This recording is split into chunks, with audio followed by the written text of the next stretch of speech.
Okay, let's talk about the gray aliens. Yeah, it's time. It's time, guys. So get in here. This is Jack with Cosmic Road. I'll talk about UFOs and the paranormal. Please like and subscribe and let me know what you think in the comments below.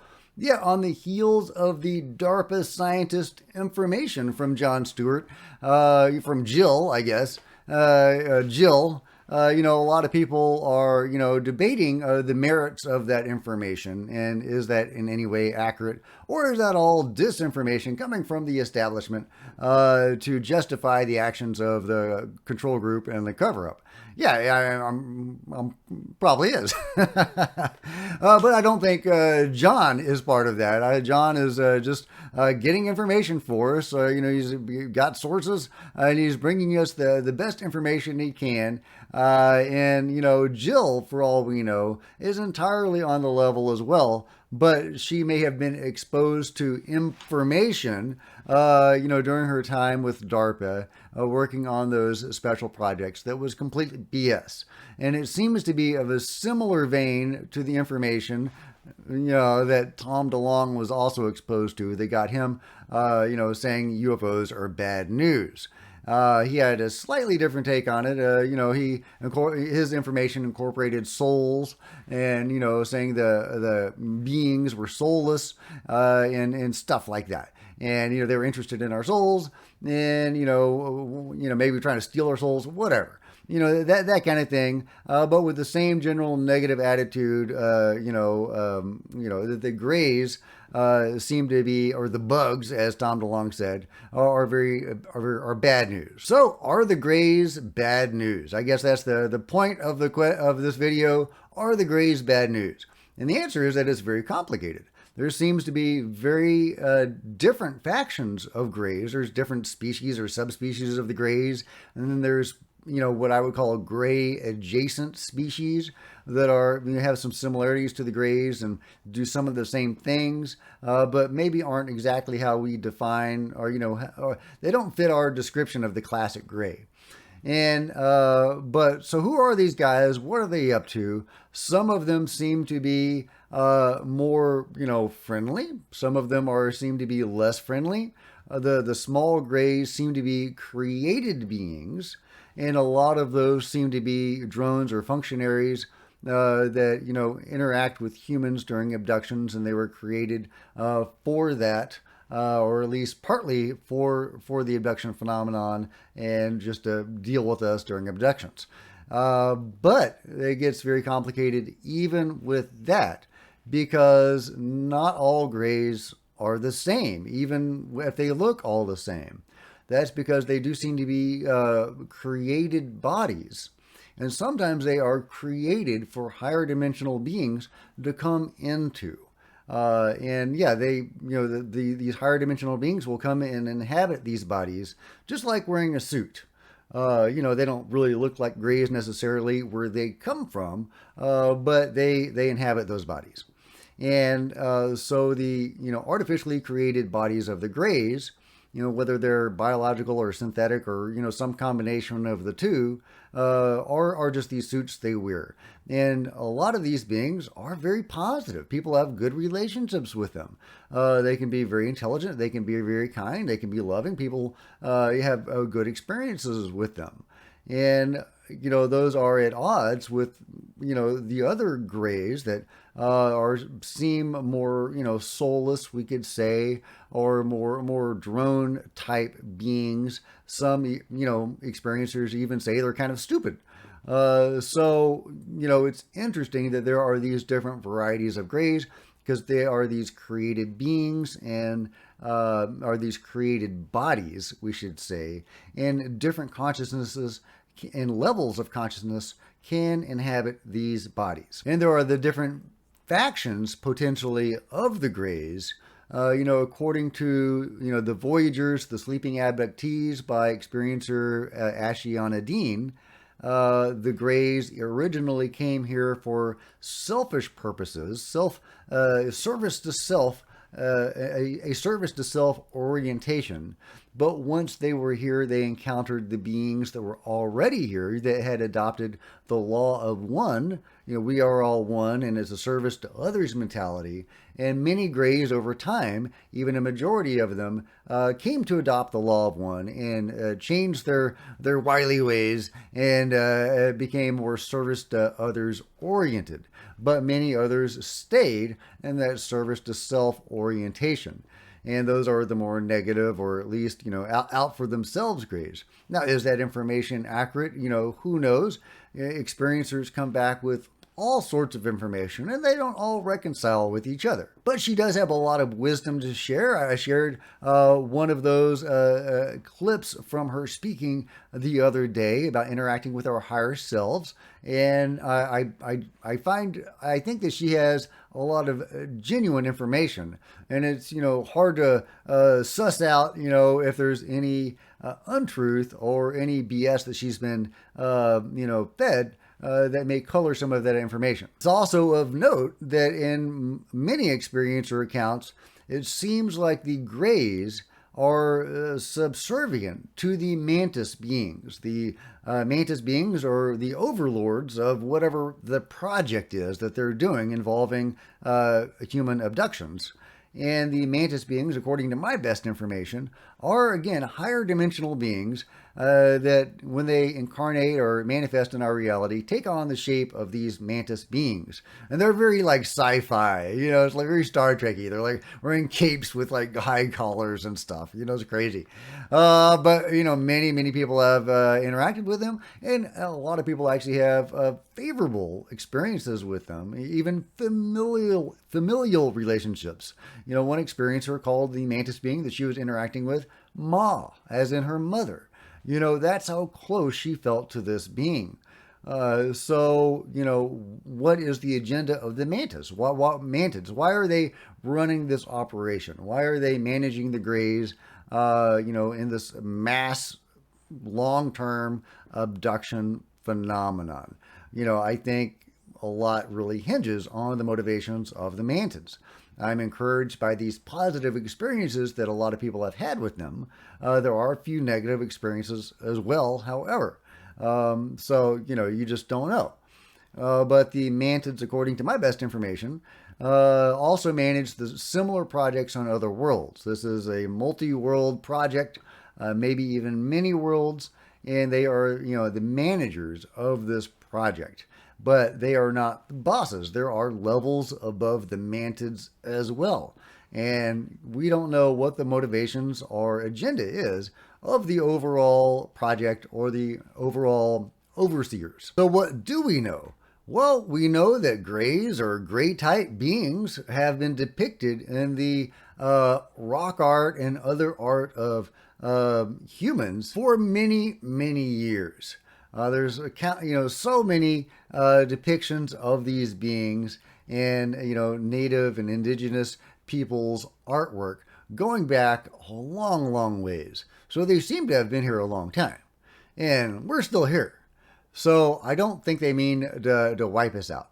Now, are we a resource for them? That's totally possible, But any sufficient explanation for the Greys or the beings in general in their presence here also has to incorporate the metaphysical and the spiritual and the other dimensional, because that seems to be really key to understanding the phenomenon and the greater phenomenon in general. The Greys and the beings do seem very interested in our consciousness and our souls, maybe our connection to the beyond. Tom DeLonge thinks that means they're soulless. Well, they don't seem to be soulless, at least some of them. But again, there's different types.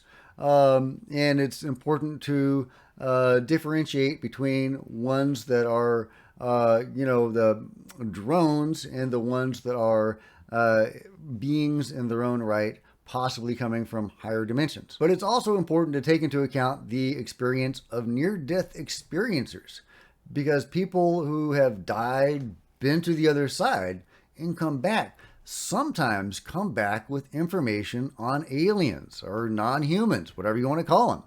there are near-death experiencers, or there's one I'm thinking of in particular, who was, had a Jesus encounter, and Jesus was hanging out with gray aliens. And they treating them as equals, and they seem to be getting along. So you come across these experiences of non-humans in other dimensions, other states of consciousness, however you want to think about it. So those are clearly not soulless, beings that are, interested in harvesting our souls or stealing our souls or whatever. And there are many near-death experiencers that see non-humans on the other side and have these interactions. Some even remember lifetimes lived as non-humans, and when they're on the other side, they actually identify more with those other types of beings than they do with humans. What else do we know about the Greys? Well, they are abducting people on a large scale. Other races abduct us too, which is very interesting and I think an important point. But the Greys, who seem to have been here for a long time, may have been abducting us for all of that time. They may have had a hand in our creation.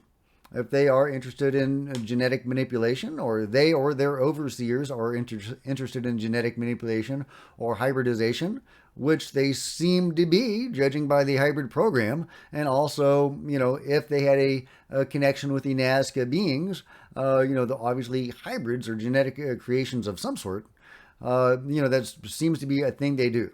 So could they have had a hand in our creation and be tweaking us, or at least certain of us, over the many, many years? Hey, it's very possible. It's also interesting that many experiencers are taught metaphysical or esoteric abilities, like healing, like in the case of Chris Bledsoe, or others, have been taught about chakras, or seeing auras, or whatever, by the beings that are taking them. Some have said this is kind of a trade-off. We're going to take your genetic tissue for our program, but in exchange, we'll teach you these spiritual abilities. So that could be, part of what's going on. It could be something totally different. So what else do we know about the Greys? Well, we know that some of them are working with the U.S. government and likely other governments in the UFO control group. It seems to be a multinational affair, although, broken into national interests. And I think there's a lot of different factions going on, and different people and different factions doing different things. But sometimes they do work together in multinational groups, as was the case in Lance Corporal Weigand in Peru back in the day, where he was taken to the hub of operations.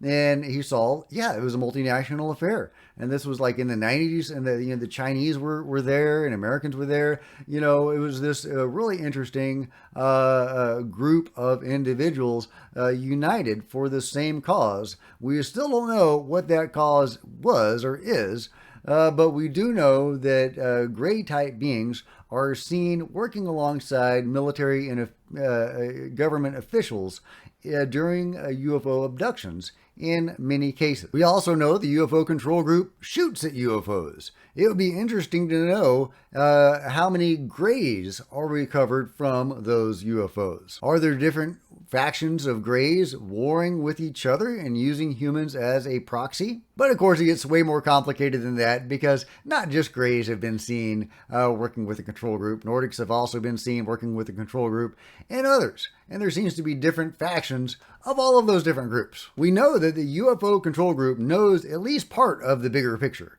They probably don't have the full picture, and they may be being fed disinformation by the groups or group that they are working with, but they at least know more than the average citizen does. I am concerned, however, that they are being fed disinformation and that they are pursuing a cause or agenda that is based on lies.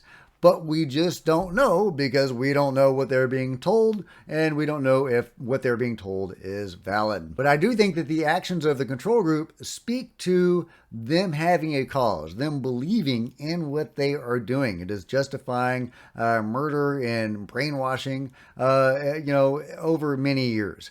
And, secrecy of a vast scale with, brutal enforcement of the cover-up. I think that speaks to more than just trying to secure power, although I am sure that's part of it. But I believe they have a cause that they believe in, and that cause is tied in with the agenda of the beings they are working with. Maybe they believe they are protecting humanity from other beings. Maybe they are. But we just don't know because they won't come out and tell us, and neither will the beings that they're working with, and neither will the beings that they may be opposed to. Now, beings have told individuals during abductions and other contact experiences many different things. And I have done a deep dive on abductions and contact experiences, and it's interesting because all of those accounts don't all reconcile with each other, which makes it very hard to, again, suss out the truth of what's really going on. The beings, for example, have told people that they created us, but they have told different scenarios of that. So, it's unlikely that those are all true. And if that is a narrative that they are advancing and, 5 out of 6 is untrue because you can't have, probably not multiple scenarios are true, then maybe they're all BS and maybe that whole narrative is BS. That's why it's so frustrating that the phenomenon just won't come out and tell us what's going on. It's hard to trust, a group of beings or groups of beings that won't simply level with us. I would like to be trusting, but I am not. Same thing for the UFO control group. It's hard to imagine anything that could justify their actions, but hey, I believe that they probably think that they are justified, or some of them think they are justified. Some of them seem to be sick of the secrecy and wanting to get this information out, and I hope that faction is growing and growing. I think it is, and I think that's why we need to be open to the idea of amnesty for them to encourage UFO disclosure and us getting to the meat of all this, all the truth of what we are wrestling with. We are shooting at UFOs. We're working with other beings of other UFOs. We need to know what the hell is going on. These people are acting on humanity's behalf, and we don't know if they have picked the right side in a battle that we may not want to be in. But yeah, so grays are very complicated. What we know about them is, well, we know a lot and we know a little at the same time. It's very frustrating, but I am encouraged that they seem to have been here for a long time and we're still here. Whatever explanation, whatever the ultimate truth is, involves heavily a metaphysical or spiritual aspect to it that may be central to why they are here. A lot of them are spiritual beings. Some may or may not be spiritual beings. Tom DeLonge saying they're soulless beings. I think that is disinformation. I think that, the Collins elite is also disinformation. I believe the Collins elite are members of the control group. And they are trying to scare people away from looking too closely at the UFO phenomenon by saying it's demonic. I think that a similar narrative is advanced to people like Tom DeLonge, saying that they're all negative and hostile and, they're using us for food or a resource or whatever like that. And also potentially Jill, the DARPA whistleblower that came to Jon Stewart, was also told something like that. Again, I think that's meant to make us afraid to peer too closely behind the curtain, and we just have to trust that the powers that be within the government are able to handle it and deal with it, and we just kind of need to let them do what they're doing. I think that's the idea of the narrative. Okay, this video went on way longer than I expected it to go on, and I could go on. There's countless anecdotes and stories about the Greys. Some of them are very weird. Some of them are, creepy and disturbing. A lot of experiencers do have an evolving relationship with the phenomenon over time, and they'll have very negative experiences, and then they'll have very pleasant experiences, and they're very weird, very trippy. I encourage you to go research the Greys and just read all you can, because like I say, different experiencers come away with wildly different takes and information, and you just kind of have to look at it all and see what resonates with you, and see if there's a way to reconcile all these different versions and possible agendas. But let me know what you think about it all in the comments below. And if you've enjoyed this video, please give me a big thumbs up. I sure would appreciate it. Smash the like button and the bell to be notified of future videos. You don't want to miss a thing. Join me on social media, Facebook, Twitter, Discord, links below. If you want to support Cosmic Road in a bigger way, consider grabbing a coffee mug or a t-shirt in the merch store below, or by becoming a channel member. Channel members are rock stars, and I really appreciate you guys' support. Thank you. Meanwhile, there's plenty of other videos on the channel, and I'll see you guys next time. This is Jack with Cosmic Road, signing out.